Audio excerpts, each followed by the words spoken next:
Ron, you've outdone yourself. This is a tremendous film. And before, we got started about the production, what were your earliest memories of Moby-Dick? Was it something you read as a kid? I probably watched the movie on television, the John Huston directed Gregory Peck movie.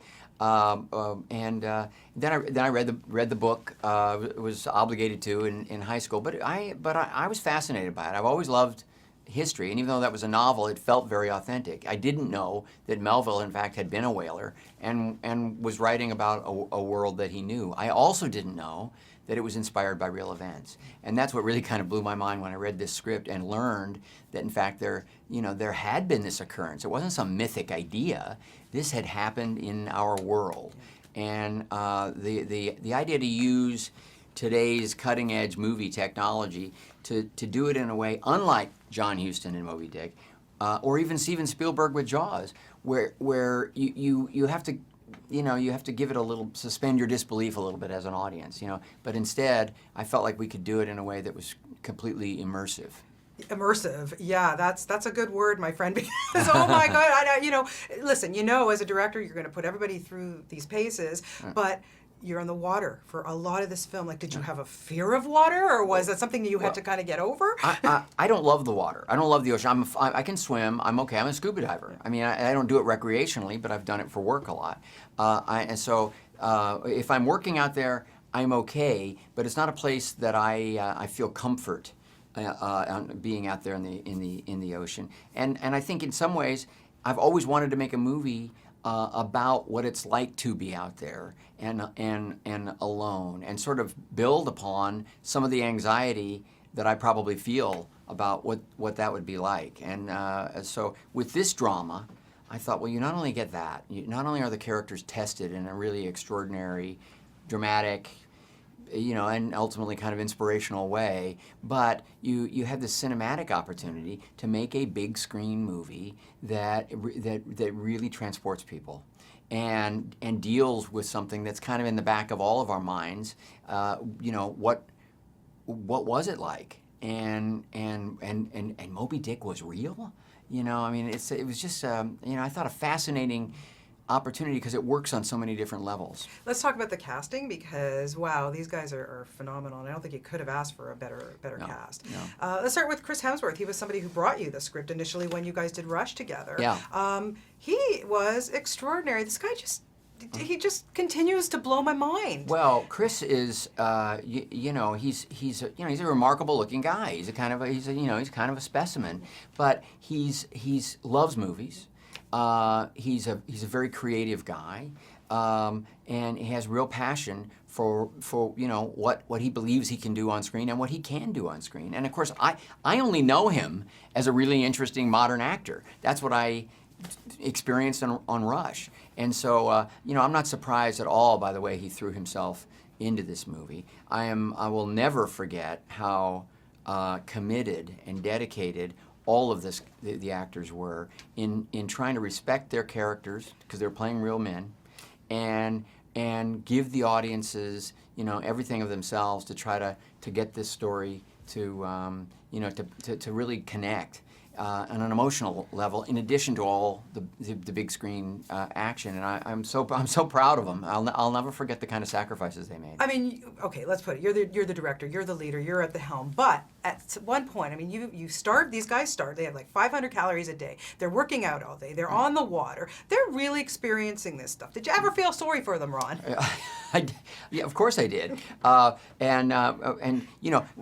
Whenever we'd be out there shooting, and also we were on the actual ocean for 60 or 70% of the time, which they liked, because as long as they're making this commitment, they wanted the authenticity, they wanted the discomfort, and whenever I would say, you're really giving this movie a lot, and I really appreciate it, they would say, well, this is just a fraction of what the real guys we're playing went through. So I had a lot of respect for what they were doing, but it was kind of hilarious at times, because at a certain point, I'd have my earphones on, and they'd have the microphones, and they'd be in the boat quite a ways away, and they'd feel like they were kind of alone. And in between takes, it would instantly go to food porn.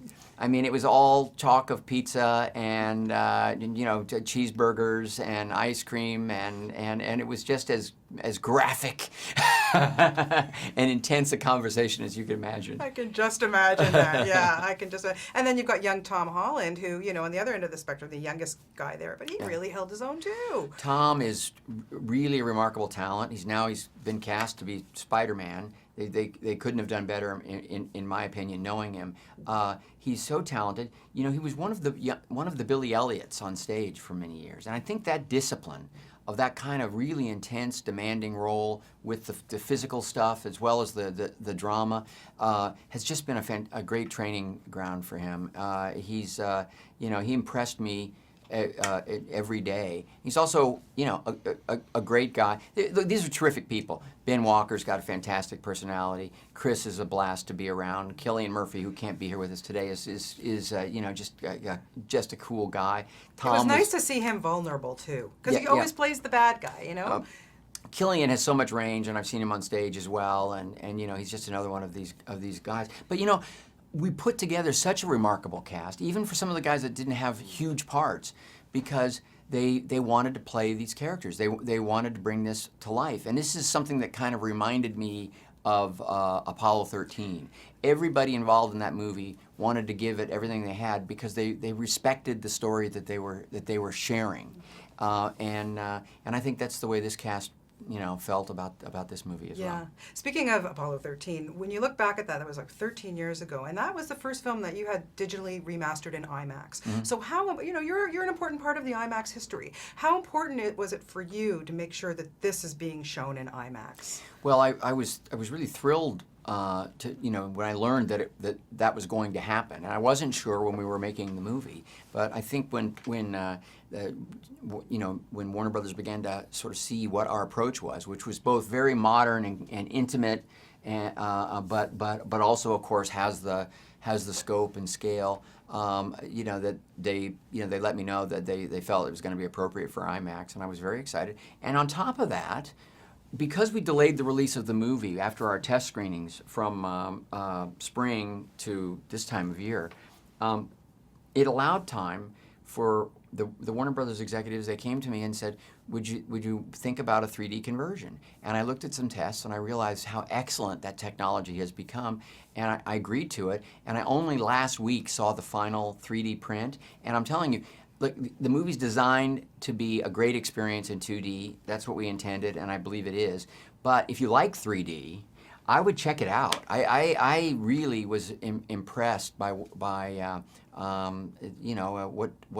what else that brings to the movie. But don't you think IMAX is, at this point especially, you're such an accomplished filmmaker, but for making a movie like this, it's such a visceral experience. Yeah. You can't do it in anything else but IMAX, I think. Well, I really hope people will go see this movie in a theater, and everybody's going to think that's because of box office, but I'm a storyteller, and this is really the way this movie has been designed to be experienced. It's not just to see it. It's the sound design, the music, and of course the visuals, are meant to be a big screen experience. Yeah. Ron, when you look back at, these guys, what they did, and this was their job, this was their lives. They would go to sea knowing that maybe I'll never see my family again. Maybe I'm going to be gone for 3 years of my life. And, you look at Hemsworth's character in this, and he comes home and he's got a daughter who's a couple of years old already. And that's crazy. Could you ever imagine yourself doing that? No, but I can't. I mean, what they endured at sea none of us can quite imagine it in this era. And the interesting thing is that even though this was a way of life, hunting whales, this was an industry. This was the energy industry of its time. Well, I never really put the two and two together in that regard, but this is the way they were lighting the streets of big cities around the world. Crime rates dropped when they learned how to process whale oil, and because it burned better and smoother and longer and all that kind of stuff. So it was a huge economic engine, and these people, they weren't out there, trying to have an adventure.